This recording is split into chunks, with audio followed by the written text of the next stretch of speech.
Thank you very much, Dave. Thanks very much also for a good kick-off there, actually, on the discussion from Jeremy. That was very worthwhile. Elements there which I hadn't known too much about coming from Westminster. I think that's very worthwhile hearing. I hadn't met Jeremy since I think it was 2014 in Vienna, and we were at the humanitarian conference, the humanitarian impact of nuclear weapons, I think it was. And I remember meeting you there. That was it doesn't seem as long ago as that, but there you go. So thanks also sorry, Jeremy, were you going to say something? Sorry. Thanks very much to CND UK anyway for inviting me to join in with this event today. It's extremely important that we get a broad range of views and standpoints. I'm going to be speaking mostly about the circumstances as they pertain in Scotland, but also on an international basis with nuclear weapons. We'd obviously all have preferred to have been able to take part in our deliberations at UNHQ, although I have to say that the weather here in Scotland is a bit nicer than it is in New York at the moment from what I've been checking out.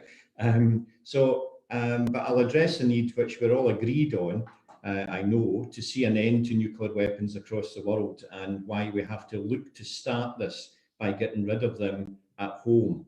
I think that's very important. For those of us who live in nuclear weapon states, we have to take responsibility for starting the process, or at least kicking the process into gear. The NPT, which we've been over in New York about, the NPT Non-Proliferation Treaty is 50 years old now, and just about reaching the venerable stage. But in this instance, venerable is not a good thing to be. And what we're seeing is a cozy club mentality, where nuclear weapon states regularly furrow their brows about how they're carrying the nuclear burden for the world. You know, it's not their fault. They're doing it, and they're making sure that nobody else does it to the best of their abilities, because, well, to be honest, they don't want anybody else joining the cozy club that they're part of. Their mouths are full of salt from the crocodile tears that they're crying. All the time they're spending hundreds of billions of dollars, pounds, rubles, euros, and renminbi. Renminbi is the Chinese currency, which I had to look up, I have to say, but they're spending them, and they're doing this whilst the climate goes to hell and babies are bombed or starved to death in Yemen or Syria. So it was a beam of light that came into this darkness with the passing of the Nuclear Weapons Prohibition Treaty at the UN in 2017. And it proved to be so in tune with the ambitions of so many nations. And I attended the conference. I was delighted to be there. I was delighted with the result, obviously. And whilst I was there, I was honoured to present a letter of support for the success of the gathering from Scottish First Minister Nicola Sturgeon, MSP, to the conference chair, Ambassador Elaine White-Gomez of Costa Rica. The core message of the letter was a wish that the nations gathered would have the will to do and the soul to dare. And I'm proud that those nations who voted demonstrated that they have both. During the conference, though, it was noted by many that the UK delegation, along with the delegations from the other members of the nuclear club, weren't present. So I went and sat in the UK space at their seats, and sadly, not all of them, it was not quite that build, but I sat in their space, and sadly, that didn't allow me, representing Scotland there, to cast the vote in favour of the treaty. But as a UK delegation should have been there to represent all views, I felt it legitimate in taking that seat. And the Scottish Government and the Scottish Parliament have voted twice to bring the Trident presence at its site of less than 30 miles from the city of Glasgow to an end in Scotland. The ruling SNP group, the Scottish Greens, and a number of Scottish Labour MSPs have been steadfast in representing the settled will of the Scottish people that the nuclear weapons around here on the Clyde have no place in Scotland's lands or waters.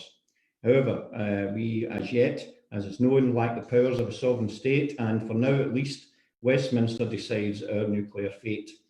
In 2012, I attended a conference in Kazakhstan, and whilst there, I asked the Kazakh ambassador to the UN, who was speaking at the conference, on how Kazakhstan decided when it became independent from the Soviet Union that it did not want to be the fourth largest nuclear power in the world, and it wanted the nuclear weapons removed.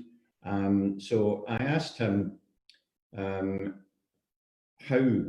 that had gone, how that had been handled, and how they made sure that a country with Semipalatinsk in it, where the world's biggest nuclear test site, resulting in 1.5 to 2 million people in Kazakhstan with genetic damage because of these nuclear tests, how did they get these weapons taken out of Kazakhstan?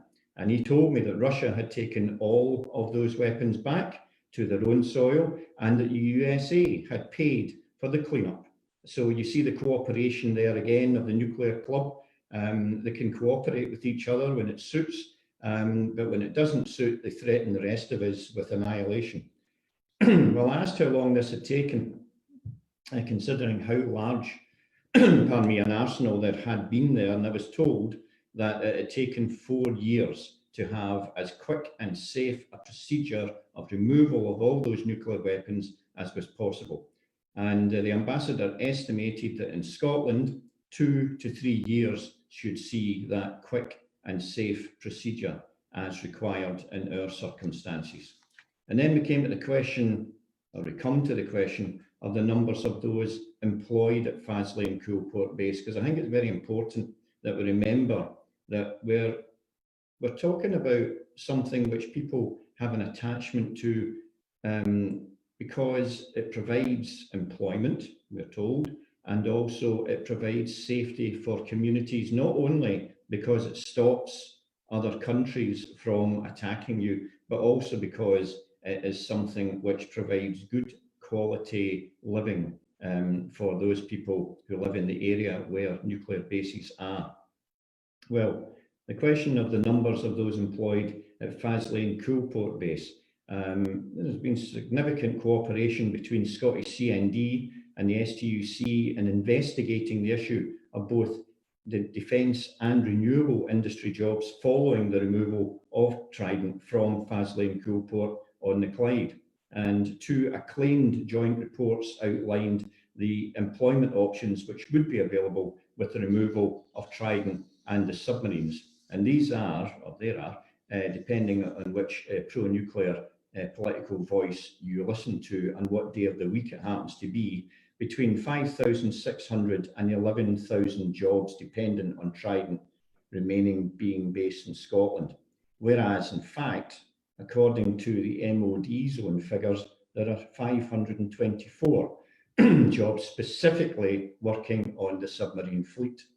And let's not forget that the MOD's own figures also tell us that Trident renewal will run to £205 billion.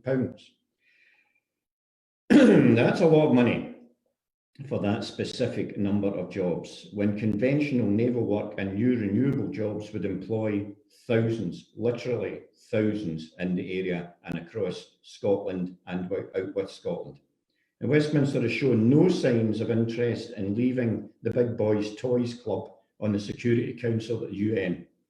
But with an independent Scotland closing the nuclear submarine base down and having Trident removed, it has been shown that there is no other venue on these islands which could operationally host Britain's nuclear arsenal.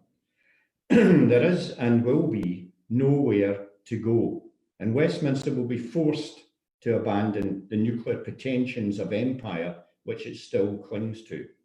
That would mean there will be one fewer in the P5, and that can only be seen as a benefit to our shared world.